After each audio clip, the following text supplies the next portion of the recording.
I'm honored and privileged to be joined by Police Commissioner Jessica Tisch.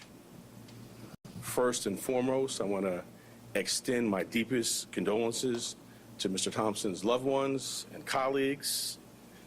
His family deserves our respect as they continue to grieve. Our work will never be able to undo the fact that a life was lost.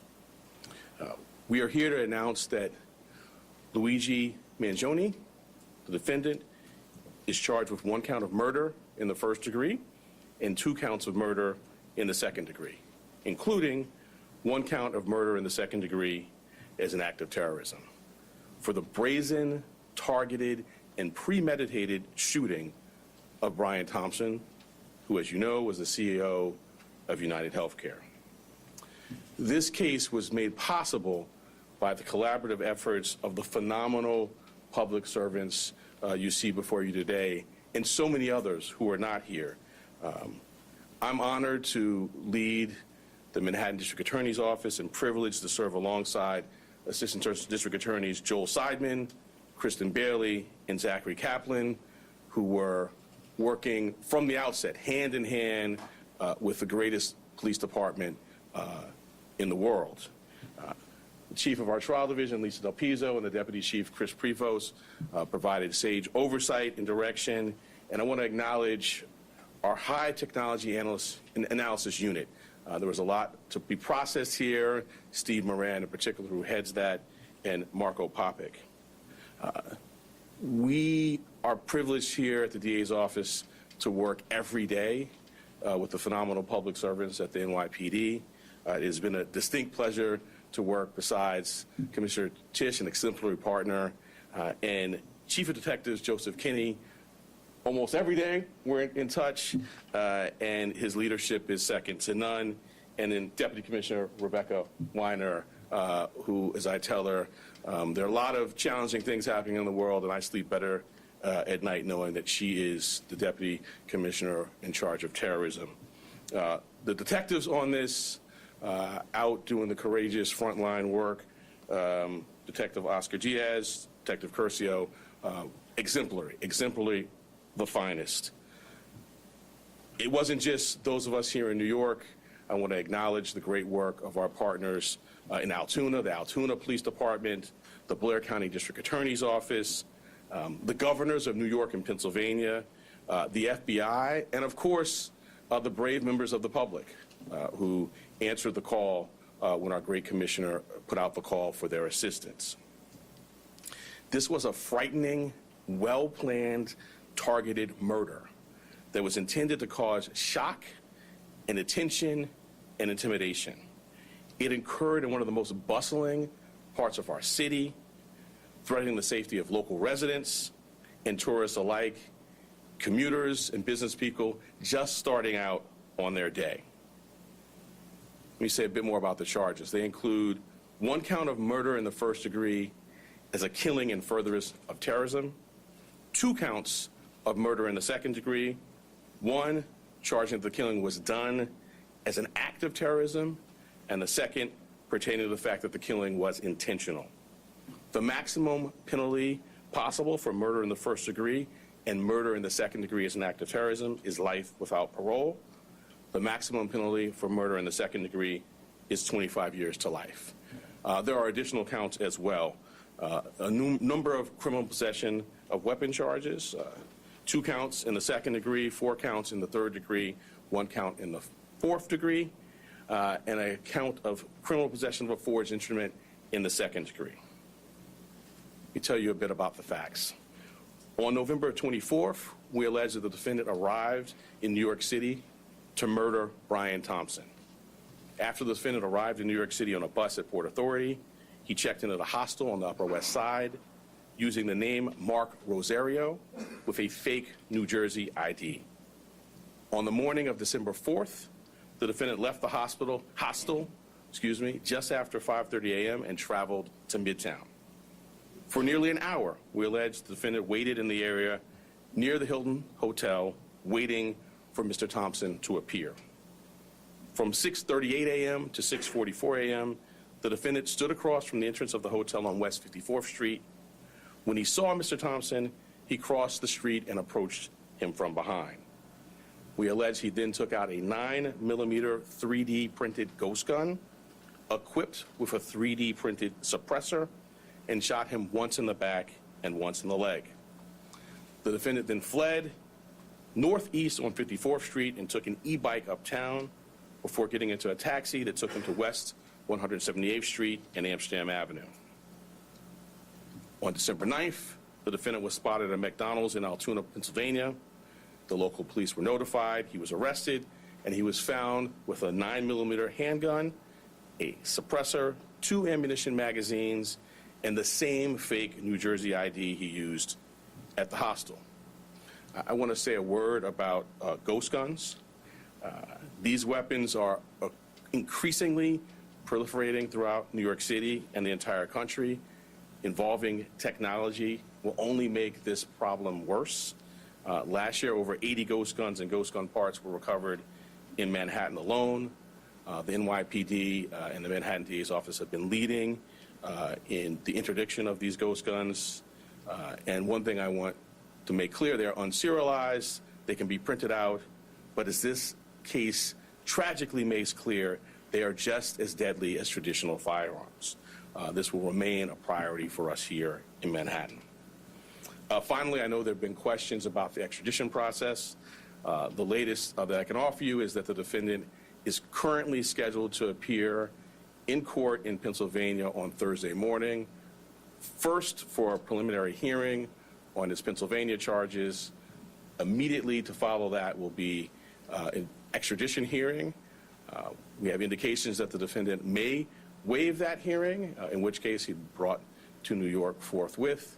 In any event, we have been preparing on parallel paths, and before the hearing, we'll send to the governor of the state of New York the paperwork that would be necessary if he does not waive during that hearing. I now want to turn over to our great commissioner, and when I do so, I wanted to thank her for her partnership, not only on this matter, but on all we do every day together. Thank you.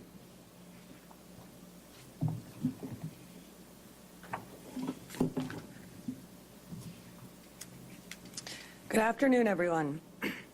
The unsealing of today's indictment brings us one step closer to securing justice for Brian Thompson and his family and affirming the primacy of the rule of law in the city of New York.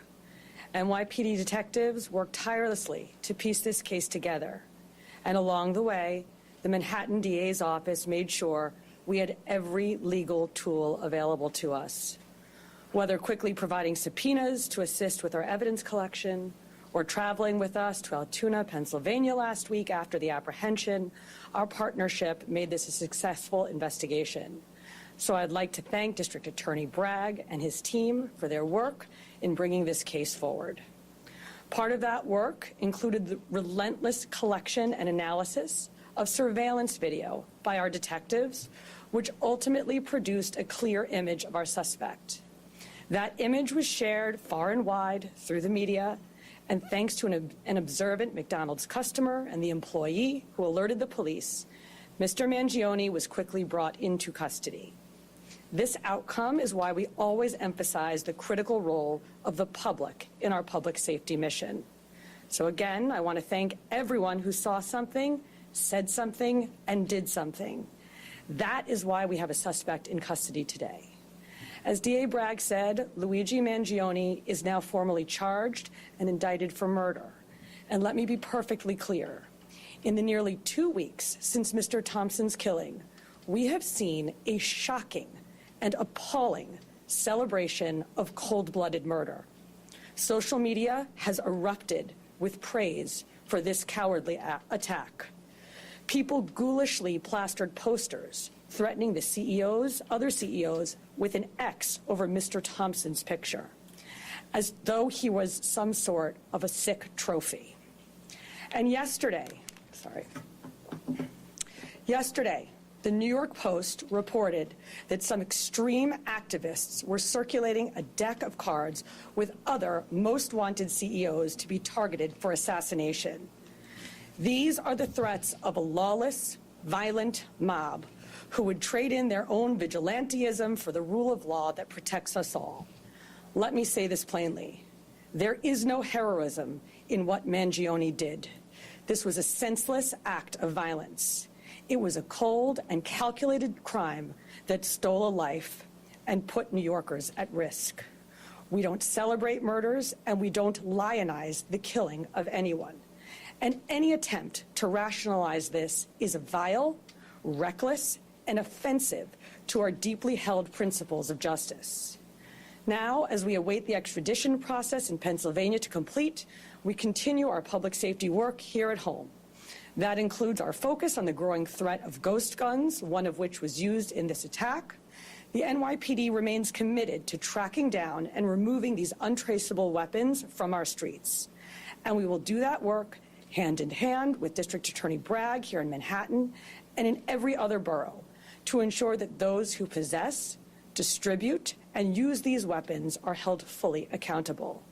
Finally, I want to again thank every member of the NYPD, uniform and civilian, working on this case, led, of course, by our great Chief Kenny, whether in Midtown North Squad, Homicide, Crime Scene Unit, Intelligence Bureau, and everywhere else. All of you contributed to today's indictment, and you've brought the Thompson family one step closer to justice in this case. Thank you.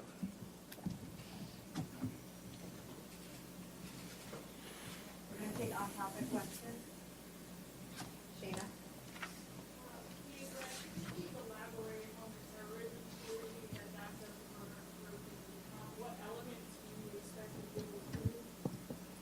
Sure. So, in its most basic terms, this was a killing that it was intended to evoke terror. And we've seen that reaction. The statutory elements we can go into, but its most basic term, that's what this is. This was not an ordinary killing, not to suggest that any killing is ordinary, but this was extraordinary, and the New York State Legislature has, set out, both the paths that we talk about, both the murder one and murder two, and this, we allege, is certainly squarely within those statutes, which talk about intending to do exactly what we saw happen here. Anthony? Maybe Chief Kenny could get into this, but I'm wondering sort of the timeline between December 6th, when the FBI was notified by the San Francisco police about this missing person that was called in from Luigi's mother, the time that they contacted you about this. Were you aware of this when he was arrested, or was this something that was still being processed at the time? And what did his mother say? So the original missing report took place back in November 18th in San Francisco. The sergeant that was involved in that case reached out to the San Francisco field office and said, hey, basically, I'm working on a missing case. I saw the photograph that was distributed by the NYPD. There bears a resemblance. That tip was forwarded to us close to 45 hours after the incident took place. It showed up to a TFO, which is a task force officer. We have NYPD officers embedded with the FBI.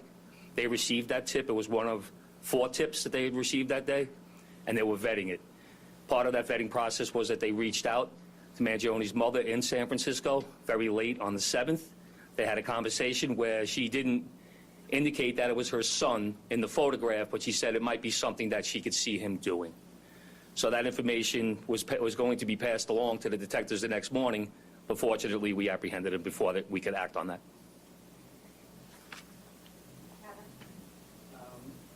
The commissioner has talked about how the defendant's been lionized and celebrated.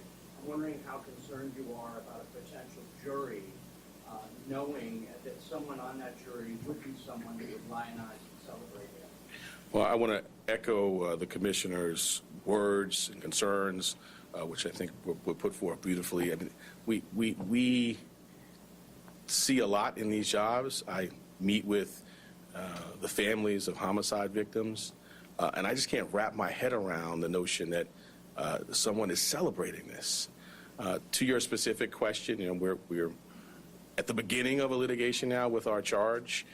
We have a phenomenal trial team in place, led by ADA Joel Seidman, who has been in this office for more than 40 years and handled some very challenging matters. We have a voir process in place. I have faith in our jury system to select 12 people who can be fair and impartial, but we'll move forward, and that's something well down the road, but we'll be ready when that time comes. Two questions, if possible. One will be about Mr. Thompson's family. But the first, I want just maybe to explain more to viewers how you come to the conclusion that this is an act of terrorism. I think it's an important part of this. And so I'm hoping maybe you can explain that a little more, sort of define the statute here. Sure, and my point, I mean, the statute talks about attempts to influence or coerce a civilian population. The statute talks about intending to influence a policy of government, and it talks about seeking to, put forth things sort of similar to that by murder. So the statute, the plain language of the statute is clear. Obviously, we've charged it. The grand jury has voted on it, and we intend to go forward and prove it. But I think it does help to take a step back, and think about the proof in the case, some of the writings. I'm not going to get into too much of that, but in the actual reaction, in the middle of Midtown, the beginning of a busy day, tourists, commuters, business people, the intent was to sow terror. And if I could just on Mr. Thompson's family, sadly, as you say, not a lot of focus has been given to Mr. Thompson or his family. I'm wondering if the services folks, and I think the folks in your office, have been talking to them about what that's been like. If there's anything you can say about that. I'm not going to talk about communications with the family other than to say that we have a robust survivor services staff here that is second to none. But I would not talk about communications with any family. I don't think it'd be appropriate. But I appreciate your concern. Well, it's just because, indeed, like you're saying, there's been so much focus on the suspect. Yeah. It's quite different. I echo what the commissioner said, and the sentiment of your question, my heart goes out to it. I mean, this is a significant piece of what we do here, is we center the trauma of survivors and victims and their families. A significant piece of what I do is sit across the table and look people in the eye, and when appropriate, if they want to, offer a hug. And we have dedicated advocates and counselors and great staff that focuses on that. So I agree completely with you, and I wish that that's where the public's focus was exclusively. That's where it should be. That's where it is here, in addition to obviously the facts and the law in the case. But because of respect for where your question's coming from, I'm not going to get into communications.